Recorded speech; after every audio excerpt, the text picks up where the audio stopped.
Yeah. Would you do me a favor if you would, and this is really for our first time viewers and listeners, could you just comment on each of those photos? Sure. Yeah. Because there's always the story behind it. You've done brief commentary already, but Val, could you just go through those photos one by one? Sure.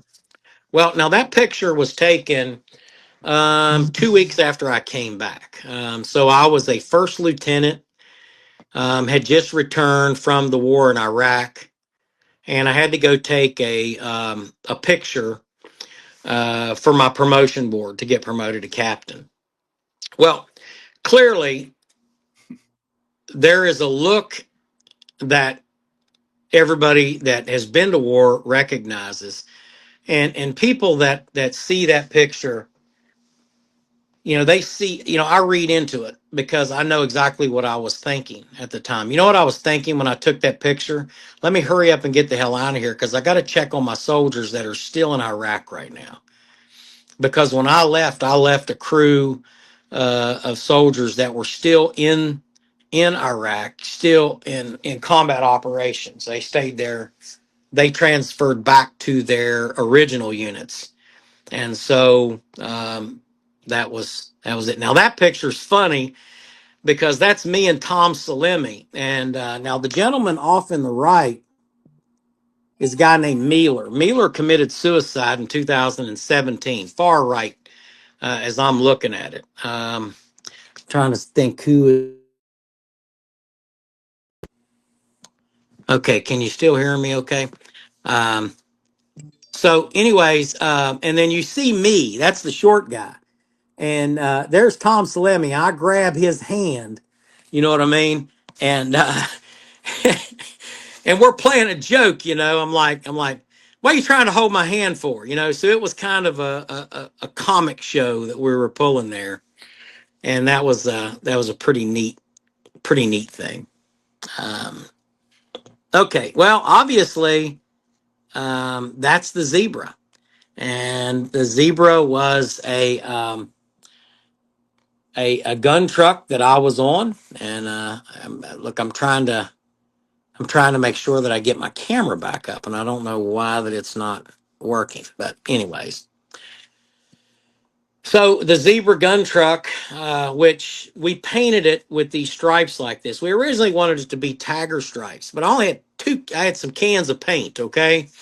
And so what we were trying to do was to make it stick out, but to also add some camouflage, because we were constantly moving around in areas.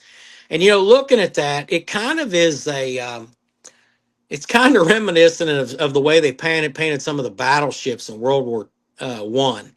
So, but it did help because people recognized it, and for a good reason, because the enemy especially recognized it because they knew that we'd kick your hind end, you know what I mean, and that we were going to put the paint on you. That picture was with me holding two captured weapons. I had a lot of exotic weapons while I was over there. I like to pick up battlefield pickups. I probably had one time had 50 AK-47s and several different exotic weapons and pistols. I used to carry a couple of pistols in the back of my pants. I always carried a boot knife, and just because I didn't want to be caught in a situation. And a lot of that came from the ambushes that I'd experienced previously, prior to this. And the fact that, I have to grab a flare and shoot at somebody, but I always had something that could hurt you or kill you within close reach. And the reason for that is because I not only did I want to survive, but I wanted other people to survive. So if you look at that picture that was just up there, the background is the map. And that was an entire Iraqi theater of operation, which we operated in and around.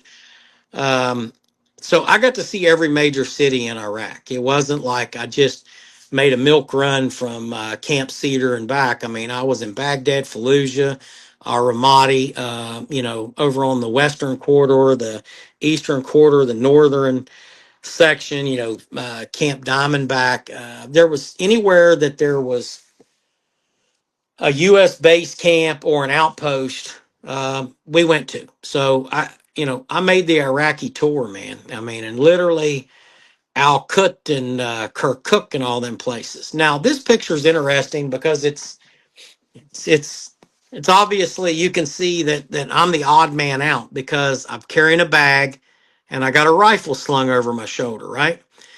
Well, Dennis Bubnovsky, who was on my left, all of my guys that I was with, they were all over 6 foot tall. Okay, it didn't work that way. I just, they just happened to, they like to fight, so they were naturally, they were drawn to, this little short Irish guy that liked to fight too, and we, I had ran a mission that was right as we were getting ready to process out and fly home.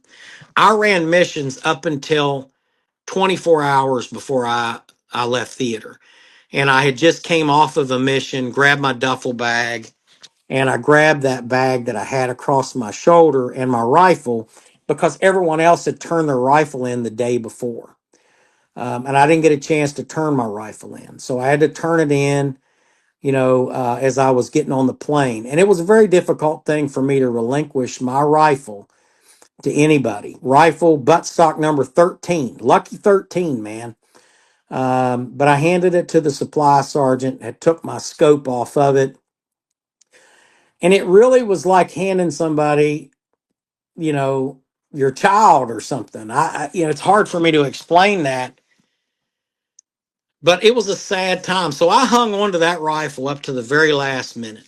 And so, yeah, that's that picture. Right here is a picture of this occurred right after our big 19-day incursion, and we were heading back, and we ran into these guys that had um, that had a rifle, and they were trying to attack one of the convoys, and so we rode up on them. They were in this Datsun truck, and we blocked them in, and we took them prisoner because they surrendered. They got to a point they realized these, we're going to kill you. You got less than a half a second to make a decision. You know, and they made a very wise decision to not shoot because we would have destroyed them. And burnt the truck and everything else. I mean, it's just the way that things work. That's war. War is vicious. It is hard, and it is rough. And us, you know, going back to that picture, that truck, what you don't see is in the back of that truck, there were a pile of dead fish in the back of that truck, and there was a tarpaulin that was over those fish, and under that was a bunch of weapons as well. So we did real good capturing those guys, and you can see the Iraqi police in front of us, and we actually turned them over to them and got up the road. And I never saw those guys again.